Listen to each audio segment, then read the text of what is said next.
The new secondary curriculum has given us opportunity to kind of really look at the role of PE and its place, linked with other subjects, into providing a whole school curriculum for all learners. And it's that all learners bit, the focus on the pupil, the learner, which is key to the whole thing, really. So in terms of the learner, we've got 3 new curriculum aims, which incorporate the Every Child Matters agenda into these 3 new aims, but it is focusing on the learner in terms of their success, in terms of them being confident and in their responsibility. And PE can make a contribution to that. In terms of the key messages, it is a focus on the learner and their needs. You know, what we value about the learner, how we can provide for their needs. And in terms of personalised learning, it's nothing new, but what we have had over the last few years is a focus on assessment for learning through the national strategies and a focus on teaching and learning strategies as part of the national strategies. So there's a lot of support material out there in terms of teaching and learning and assessment. What we've now got is the new curriculum coming into line where it is focusing on the learner rather than being something that looks at content and coverage. Teachers need to provide opportunity for children to make choices about their own learning. There needs to be a greater opportunity for student voice. We've got 4 key concepts which we never had before in terms of how PE was framed. So there's competence, there's performance, there's creativity, and there's healthy lifestyles. We've also got, so those are the big ideas, the big thinking that underpin the study of our subject. And it's the language that we need to use when interacting with learners. So teachers need to be using that language, pupils need to be using that language, and they need to be using that language with each other. We've also then got key processes. The key processes build on the 4 aspects we had previously. There is one new key process, which is developing physical and mental capacity. So again, that is new, and we are statutorily required to ensure pupils make progress in their preparation of body and mind for a performance. If we then look at healthy lifestyles, we've moved from what we had previously, which was knowledge and understanding of fitness and health, to where children now have to make informed lifestyle choices, informed choices about their lifestyle. So that, if we just unpack that in terms of what it means for practice, there are some huge implications. It's not just knowing about fitness and understanding about fitness and health, it's moving that to then actually impacting on their behaviours and attitudes in some way. One of the things that we need to understand in the whole of this process is that it is an evolving process. So it's 2011 and beyond. From 2008, the new secondary curriculum becomes statutory, but it will very much be locally determined. So different schools may be at different starting points, different schools may have different readiness factors. Different schools are going to have different learners, different contexts, different facilities and so on. So the important thing is to start with our learners and move it from there. A number of schools will be able to look at a whole school curriculum model. Schools that aren't in that position, there is no reason why subject leaders cannot get together with other subject leaders in terms of making the curriculum more coherent, more relevant, more purposeful. Again, if that's not possible, or schools aren't in a position where that can be started in September, then we come to subject leaders in their own subject implementing the new statutory requirements for their subject. So there's almost 3 different models or 3 different ways forward. If teachers are in a position where they can only look to start work in their own subject, we still need to be thinking about, it is about the learner and their needs, it is about a curriculum that is coherent and relevant, purposeful and challenging for the learner. It is that engages and motivates learners, it's that leads to a raise in standards. It's that provides enjoyment and achievement. So in terms of the PE curriculum, what we need or what is being focused on is what we term this compelling learning experience. So again, rather than get focused in the a mechanistic approach to the delivery of our subject.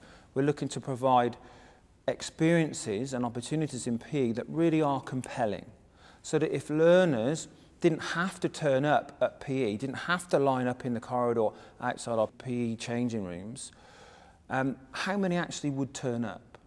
And if we can provide an experience that is so compelling, so deep, so rich for our learners, that's a much better starting point than saying, right, this is our subject, what do we need to cover? So we start with learners first, we start with a deep and meaningful experience, something that's really compelling, and then we can look back in terms of, right, have we covered what's in the programme of study? Engage the learners first, then begin to map it onto the statutory requirements. In terms of meeting the 3 new curriculum aims, there are a number of tools at our disposal that the new secondary curriculum actually flags up. The first is personal learning and thinking skills. There are 6 sets of personal learning and thinking skills, including developing the reflective learner, the independent inquirer, a creative thinker, team worker, self-managers, independent learners. Those are the 6 personal learning and thinking skills, and they are seen as key in reaching the 3 new curriculum aims. So it's a focus on the learner and their learning. They are getting better at learning to learn physical education in a number of different contexts, in a range of content. We've also got curriculum dimensions. Now, even though the curriculum dimensions are non-statutory, there are 7 curriculum dimensions, cross-curricular dimensions, that help us link subjects, make coherent work across subjects. One of those, for example, is it looks at healthy lifestyles. The notion is that subjects could lead on one or more of these dimensions. The one that lends itself to a physical education context are the healthy lifestyles dimension. And PE can lead on that. On the website, we've got a lovely example of PE in Droitwich High School in the West Midlands, PE leading on a cross-curricular topic, looking at healthy lifestyles, working with science and maths. And that can be done from quite a simple beginning. The important thing is that what these cross-curricular dimensions show on the website is a narrative about a process. There's a process to be followed. In terms of designing the curriculum, there are 3 key questions that drive that process. On the curriculum website, on the CFPT website, there is a planning wizard that helps that. It takes subject leaders through a process. The first question is, what is it we want learners to achieve? We need to audit our learners, and we need to take a baseline, a starting point. But it is about saying, look, for 2011 and beyond, what do we want our learners to be like?